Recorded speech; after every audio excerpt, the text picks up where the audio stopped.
Hello, hello. Well, this is another of my videos that I'm doing on behalf of Ineos regarding the Grenadier four-wheel drive vehicle that's coming out soon. They asked me recently if I could provide them a photograph of what the sort of things that go back into the back of my four-wheel drive and the sort of things that I use on the farm. And do you know what? I thought maybe I'll just do a little video as well of that, because it'd be quite interesting to see what does go back into a four-wheel drive on a farm. Very interesting. I sat down and I thought, do you know what does go in the back of my four-wheel drive? And it is really surprising the amount of different things that go into the back of it. So I'm going to lay out a load of things and then we'll just have a little walk through. Interesting thing is that every walk of life that uses a four-wheel drive vehicle has a different idea of what goes into the back of it.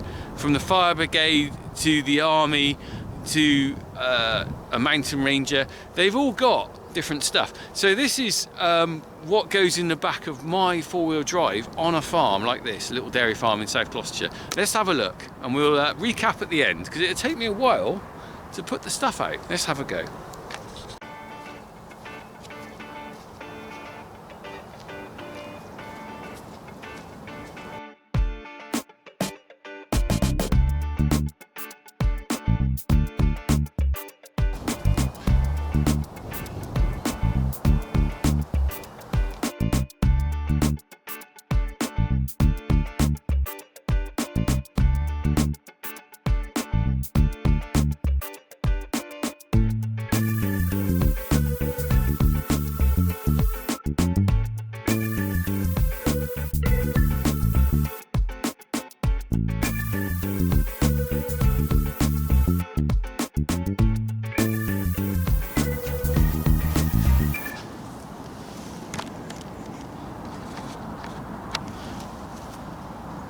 Okay, so surprisingly what I have got in this pile, I'm sat on a hay bale for starters. Always a good thing to carry those in the back of your four-wheel drive, because I might be going out to check the cattle and I might take a bale of hay out and stuff. So I'm going to just pick up the camera and we'll just have a little walk around about what I've got in the back. Some of you might be familiar with the bits and pieces, but some of you might not. Let's have a look.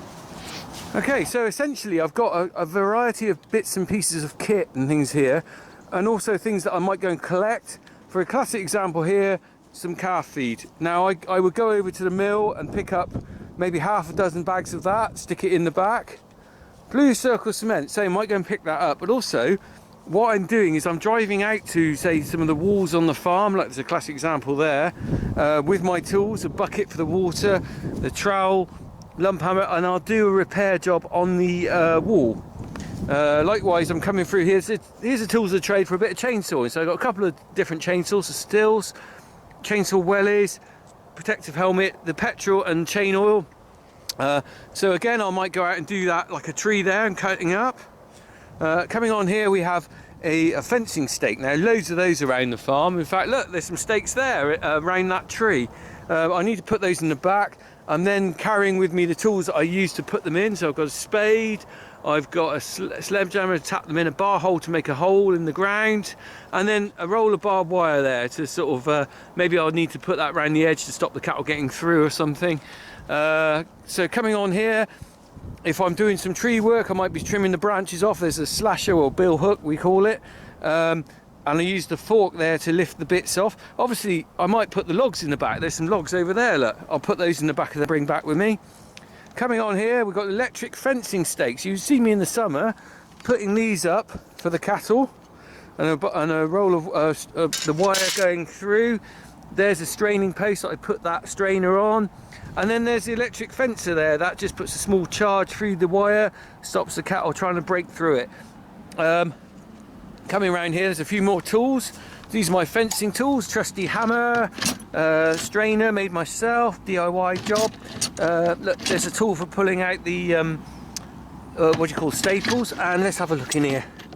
That is a staple, which you put behind the wire here, and then that'll keep that in. Finally, a couple of other things. A little toolkit. my spanners. Now, you never know when you might have a breakdown in the middle of the field, so it's always good to carry that container of spanners and a few other bits and pieces. There's a screwdriver in there, things like that with me.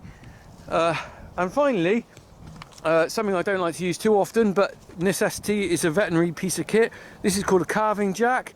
If we get a problem with a calf that might be stuck in the cow or not very easy to calve, we put these 2 ropes around the foot of the calf, and I can gently ease the calf out with that.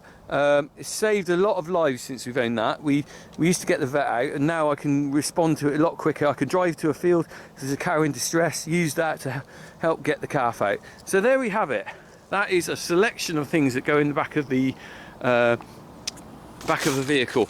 So there we have it. We've got a lot of bits and pieces there that would go back into the back of a 4-wheel drive. My question to you, any of you guys out there who are watching this who've got their own 4-wheel drives, what do you put in the back of your 4-wheel drive? Because everyone's different. No one's got kit like mine. This is Funky Farmer kit, but some of you have got doctor kit, you've got policeman, fire brigade, you've got utility services, you've got mountain rescue, you've got, you know, RNLI, you've got all sorts. You've got a variety of 4-wheel drive vehicles out there around the world, loading up stuff into the back. Tell me what you've got in the boot of yours, in the back of yours, because I'd like to know. Anyway, link to Grenadier Ineos website below. Keep watching, because I'll be updating as we go about this vehicle. I'm quite excited. I'm now going to take a picture of that. It's actually quite fun for me, because I didn't think about all the stuff I put in the back of the 4-wheel drive. I'm going to take a picture of that and send it to them. You guys keep watching, and I'll keep updating how things are going. All right, cheers.